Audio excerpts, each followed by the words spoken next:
Welcome to Chapter 19, Part 2. In this part, we're going to talk about when the immune system doesn't work as well as it should. Specifically, we're going to talk about the immune system in cancer, immunodeficiency, and the most famous immunodeficiency, AIDS. All of us develop cancer cells throughout our life. Basically, it's when you have a somatic cell that develops a mutation that affects the cell cycle. In other words, it starts dividing more than it should. That's cancer. Some cancers are faster growing, some are slower growing.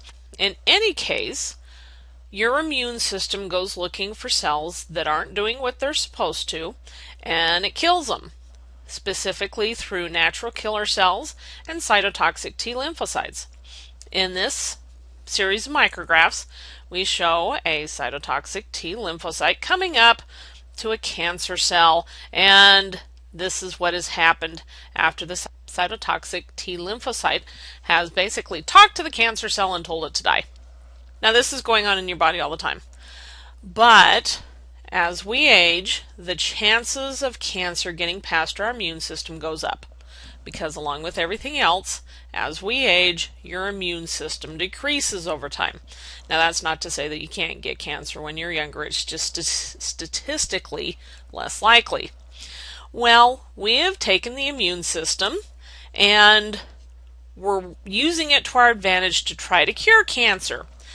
So in this article here, very interesting article that came out a couple of years ago, basically what they did is they took blood from patients that had leukemia, and they took out T cells and they looked for T cells that were specific for that type of leukemia and expanded their numbers, basically caused them to go into clonal expansion, injected them back into the patient.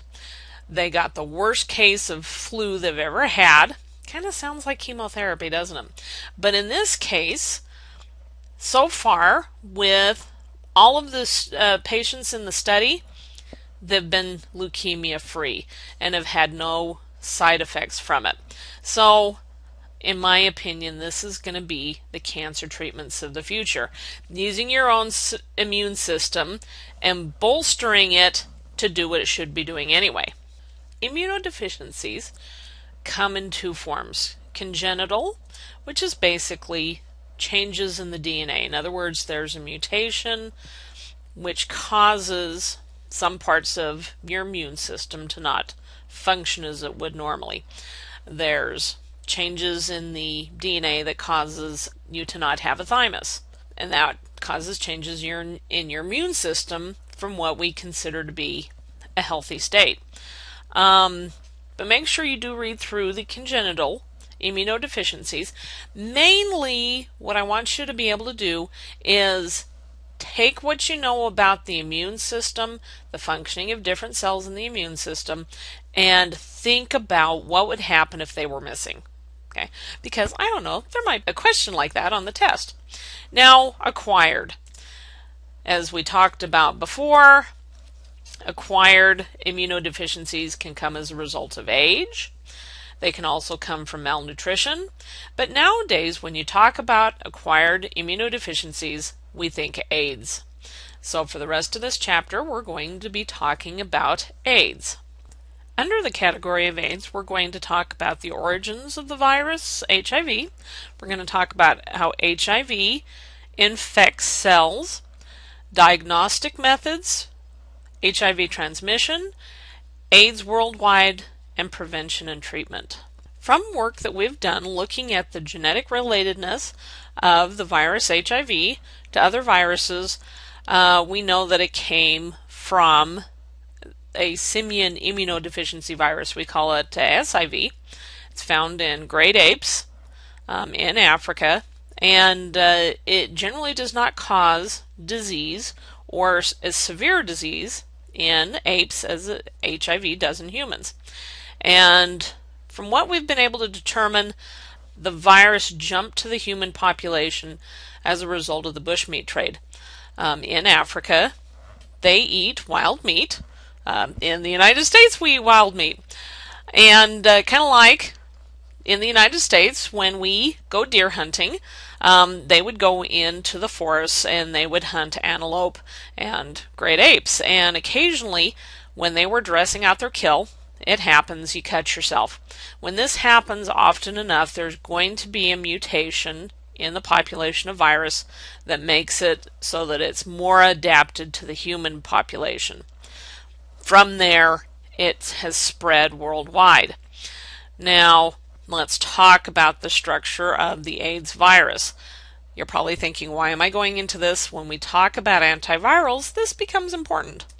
HIV is an RNA virus. By that we mean that its genome, instead of being DNA, is RNA. And we have two strands of RNA. We have an enzyme that comes in the virus called reverse transcriptase. And we'll talk about what all of these things do as we talk about the life cycle of HIV. We have a protein coat around the reverse transcriptase and the genome. We call that a capsid. Around the outside of that, we have an envelope that the virus picks up from the cell that it infects.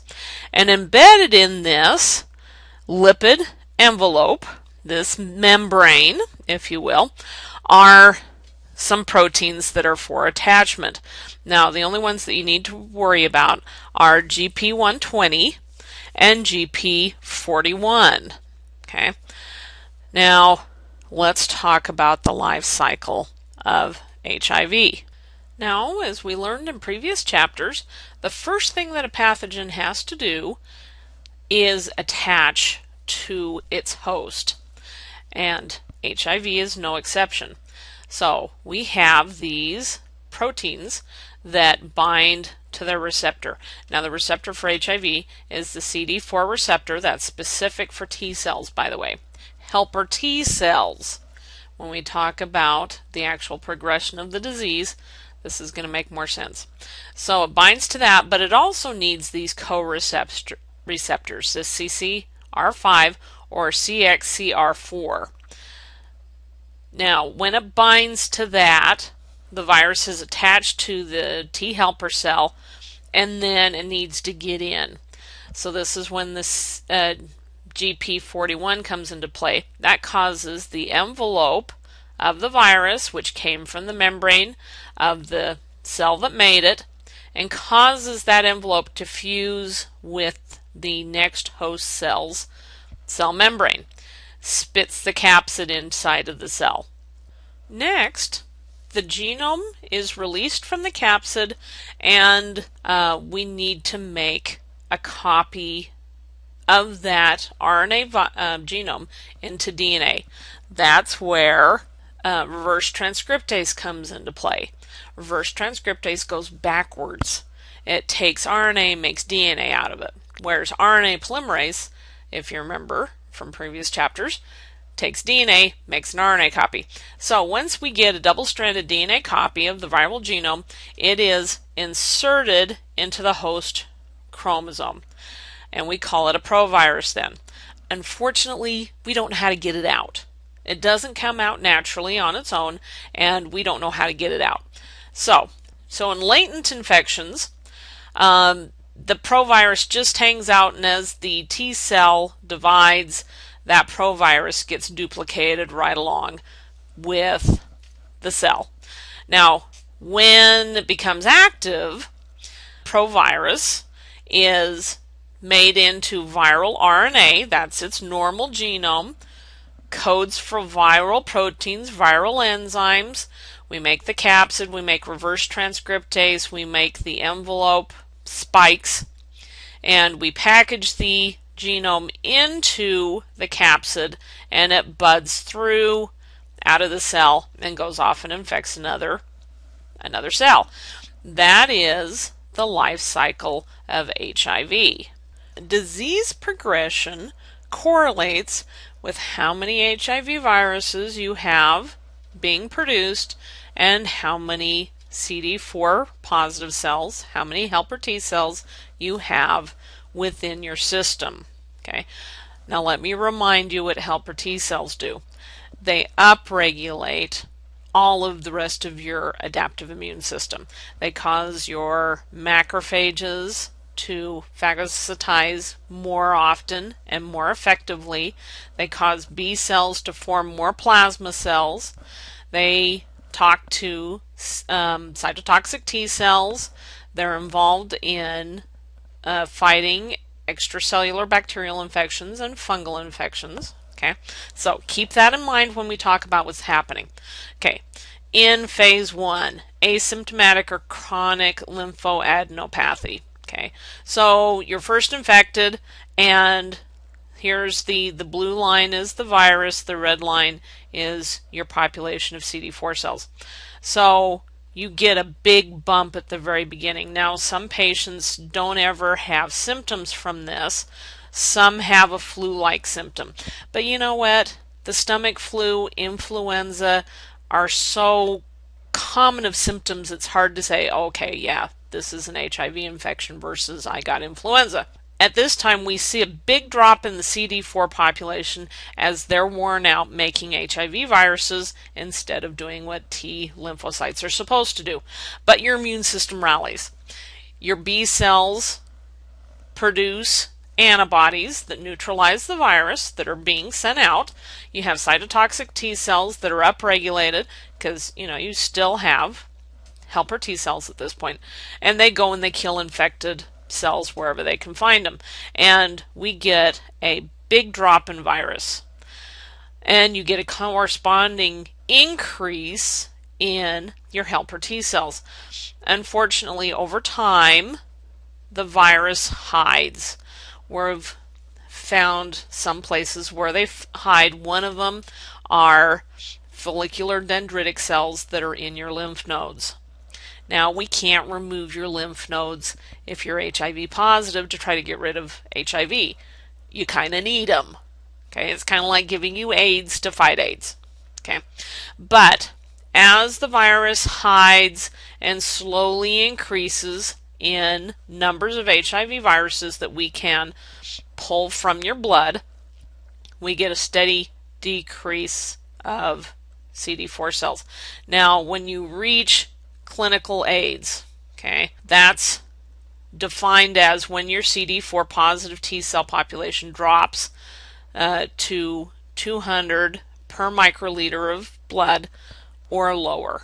Okay, and that's when we consider you to be actually in AIDS. Previous to this, as your CD4 counts drop, then you start having indications of immune failure. Now realize this is in untreated AIDS, HIV infection, but that is the general progression of the disease. Now think back to what helper T cells do. As the patient goes into actual clinical AIDS, they start showing infections that we generally don't see in the rest of the population. These are infections that we only see in folks that have congenital immunodeficiencies or folks that are really old or really young. Fungal infections, chronic bacterial infections, especially diarrhea. Oftentimes we'll see cancers that don't show up in the rest of the population. Kaposi sarcoma is one of those. It's actually it's linked to an HIV virus that infects blood vessels and causes bruises to form underneath the skin. Now with HIV infection, the quicker you diagnose it, the better, because once somebody knows that they're HIV positive, they can use protection with their sex partners, not donate blood. You should never share needles in any case, so if they're IV drug users, then hopefully they're even more careful. But the diagnostic methods, generally the first method is an ELISA to test for IgG against some of the major antigens. There's also a quick test that's looking for antigens, and that's the one where you prick your finger and you put it on the little strip of paper and you mail that one in. If either of these come back positive, then what they want to do is do a confirmatory Western blot. We talked about that before. It's a little bit more accurate. And then we can also, for folks that are HIV positive and we're monitoring their viral load within the blood, we detect amounts of HIV RNA in the blood. So determining how much of the viral genome you have in the blood, we pull it from the viruses that are in the blood, then we can determine what your viral load is. And when we talk about antivirals, a good prognosis for an HIV positive patient is keeping that viral load low. That'll keep your CD4 counts up. Now on to HIV transmission. You all know how it gets transmitted. It's fluid to fluid. So whether that's sexual contact, blood-to-blood contact with sharing needles, generally, unless there's a lot of fluid transfer, you're not going to get HIV. So kissing has not been a form of transmission that we've seen. Unfortunately, breastfeeding is, because the infant is getting a large amount of fluid from the mom in the form of milk. So fluid to fluid transmission. HIV is actually a wimpy virus. It's enveloped. Most things will kill it on surfaces. And when the blood dries, it doesn't last for very long.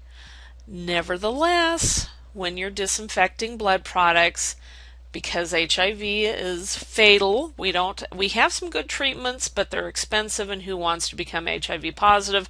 We act like it's a whole lot worse than it is because you just don't dare take any chances.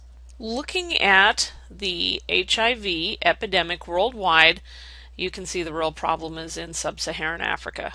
It's a real problem. They're really struggling with that. And part of the problem is the drugs are expensive. There's been a big push for various charitable donations or foundations to donate the funds for the HIV drugs, and that has helped a lot. So an awful lot of the HIV epidemic correlates with, one, access to preventative measures and access to treatment, both medical treatment and also drug treatment. So let's talk about some of these treatment measures. Vaccines are in the works. So far, we have not been able to come up with vaccines against HIV. We don't have an animal model for it. HIV only infects people. And I don't know about you guys, but I'm not going to sign up for the stage 1 clinical trials for an HIV vaccine. The other problem is most vaccines stimulate antibody production, and we've found that having neutralizing antibodies for HIV has limited usefulness in preventing the infection. You've got to get a T cell response. And so far, we've really struggled with stimulating T cells. We just haven't gotten really good at it. So that's part of the problem as well. Another one is the HIV virus is constantly changing.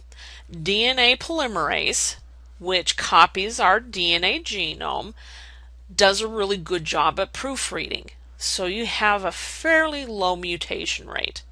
RNA polymerase, which transcribes the HIV provirus into basically mRNA, doesn't proofread all that well.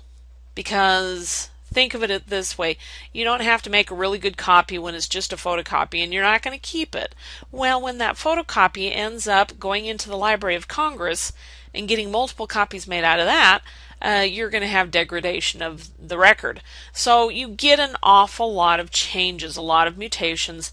That leads to an awful lot of antigenic changes, which means that if we ever do get a vaccine going, you'll probably get a booster as frequently as you do for the influenza virus. Next thing, chemotherapy. We've had some really good success with chemotherapy, and in other words, antiviral drugs for treating folks that are HIV positive. Now we're going to talk about 4 groups of antiviral, anti-HIV drugs. Now remember back to the parts of the HIV virus. This is where it becomes important. We're targeting things that are unique to the virus. If we were to target something that's not unique to the virus, that our cells and the virus share, 1, it'll make you really sick, and 2, probably wouldn't be all that effective anyway. So we don't have reverse transcriptase. So we have drugs that inhibit reverse transcriptase. Highly effective. We don't have that enzyme. If you shut that enzyme down, it doesn't hurt your cells any. Protease inhibitors. When the virus is making that capsid that goes around the genome, what it does is it makes one great big long protein that it chops up into little pieces to make the actual capsid. Think of it as going to buy 2x4s, then you cut it to make your bookshelves. That's what protease does. So we also do not have that enzyme. So if you can inhibit that, then you don't have a capsid form, you don't release the virus into the blood. Fusion inhibitors. This inhibits infection. Remember GP41 that causes the virus envelope, or the virus membrane if you want to think of it that way, to fuse with the cell membrane. If you can inhibit that, you can inhibit spread of virus to uninfected cells. And then lastly, integrase inhibitors. Integrase is the enzyme that takes the double-stranded DNA virus genome and inserts it into the CD4 cellular chromosome. If you can inhibit that step, you can also inhibit formation of the provirus. We don't know how to get it out, but we can prevent it going in. All of these together, when you take them together, are called HAART, highly active antiretroviral therapy. You take a handful of pills multiple times a day. It's expensive, but it's a whole lot better than progressing into active AIDS. Well, that's it for this chapter. It kind of came in two halves. We've got our hypersensitivities where your immune system overreacts, and we have our immunodeficiencies where your immune system sort of underreacts. Now, make sure that you're familiar with all of this. Listen to it as many times as you need to, and come to me with questions.